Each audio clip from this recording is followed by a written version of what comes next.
নগাঁও জিলাৰ সামগুৰি বিধানসভা সমষ্টিৰ অন্তৰ্গত লাওখোৱা ভোৰ বন্ধাৰ কৃষিবান্ধটো মঙলবাৰে পুৱাই ভাঙি যোৱাত ভোৰ বন্ধা বৰগুলি অঞ্চলৰ শ লোকৰ ব্ৰহ্মপুত্ৰ বানত হাহাকাৰ পৰিৱেশৰ সৃষ্টি হৈছে। বানত ঘৰ বাৰী হেৰুৱাই ওখ ঠাইত শিবিৰ পাতিছে বহুজনে।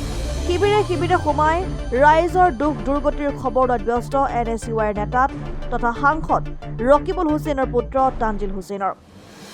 উল্লেখ্য যে হ'ব লগা সামগুৰি সমষ্টিৰ উপ নিৰ্বাচনত কংগ্ৰেছ দলৰ পৰা টিকেটৰ দাবীদাৰ ৰকিবুল হুছেইনৰ পুত্ৰ তানজিল। আমাৰ সামগুৰি সমষ্টিৰ বুৰবন্ধা জিপিৰ আমাৰ 4টা ৱাৰ্ডৰ আমাৰ পান হৈছে। মই আহি পেলাই ইয়াত চালোঁ আৰু আমি ইয়াত চাই এতিয়া আমি সম্পূৰ্ণভাৱে গোটেই বস্তুখিনি চোৱা হোৱা নাই। গোটেইখিনি চাই কি কৰিব পাৰোঁ আৰু আমাৰ কিমান বান ক্ষতি হৈছে সেই ক্ষতিখিনি আমি কেনেকৈ চৰকাৰৰ পৰা আমি দাবী দি হ'লেও আমি কেনেকৈ আমি আনিব পাৰোঁ সেইটো আমি চেষ্টা থাকিব আৰু আমি কেনেকৈ বান সাহাৰ্য বিতৰণ কৰোঁ সেইটো আজি প্ৰথম আহিছোঁ। আমি 2-3 দিনৰ ভিতৰত আপোনালোকে বান সাহাৰ্য আমি ইয়াত পঠাই দিম। কি কৰিব পাৰি কি কৰিব নোৱাৰি আমাৰ ৰাইজৰ লগত কথা পাতি বা আমাৰ যোনখিনি আমাৰ ব্লক কংগ্ৰেছ আছে, আমাৰ মণ্ডল কংগ্ৰেছ আছে, তেওঁলোকক আমি যোগাযোগ কৰিছোঁ।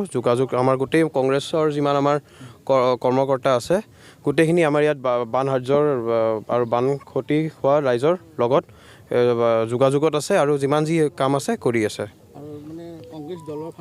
আমি কংগ্ৰেছ দলৰ পৰা আহিছোঁ।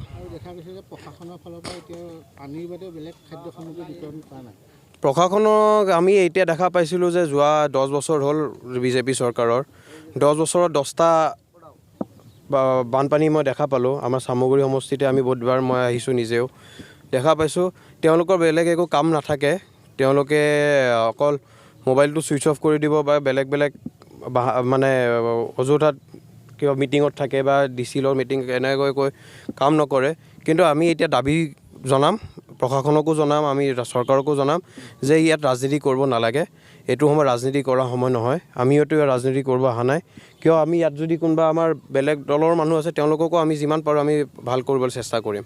এইটো সময় ৰাজনীতি নকৰোঁ আৰু চৰকাৰকো অনুৰোধ যে বানপানীৰ সময়ত য'ত আপোনাৰ বিপক্ষৰো আপোনাৰ সাংসদ বা বিধায়ক আছে তেওঁলোকৰ লগতো যোগাযোগ কৰি যে বানটো কেনেকৈ আমি ৰখাব পাৰোঁ। কিয় আমি দেখা পাইছোঁ যে ইপিনে NHPCয়ে পানী এৰি দিছে। আমি ইয়াতে দেখা পাইছোঁ আমাৰ জখলা বান্ধাৰ আজি বান আমাৰ মাথাউৰি ভাঙিছে আৰু ভয়ানক এটা সৃষ্টি হ'ব গৈ আছে। ইপিনে আপোনালোকে দেখা পাব যে আপাৰ আছামৰ ডিব্ৰুগড়, লখিমপুৰ, ধেমাজি একদম বানত পূৰা টাউনলৈকে পানী সোমাই আহিছে। সেইকাৰণে কৈছোঁ এইটো সময়ত আমি একগোট হৈ পেলাই বানটো কেনেকৈ ৰক্ষা কৰিব পাৰোঁ, আমি ভালকৈ আকৌ আমাৰ খেতি বাতি যে নষ্ট হৈছে আমি কেনেকৈ আমি নষ্টখিনি আমি আকৌ পুনৰ উভতাই পাওঁ। সেইটো কাৰণে মই সামগুৰিৰ এজন যুৱক হিচাপে এইটো মই চৰকাৰক অনুৰোধ জনাইছোঁ আৰু আমি কেনেকৈ কাম কৰিব লাগে সেইটো।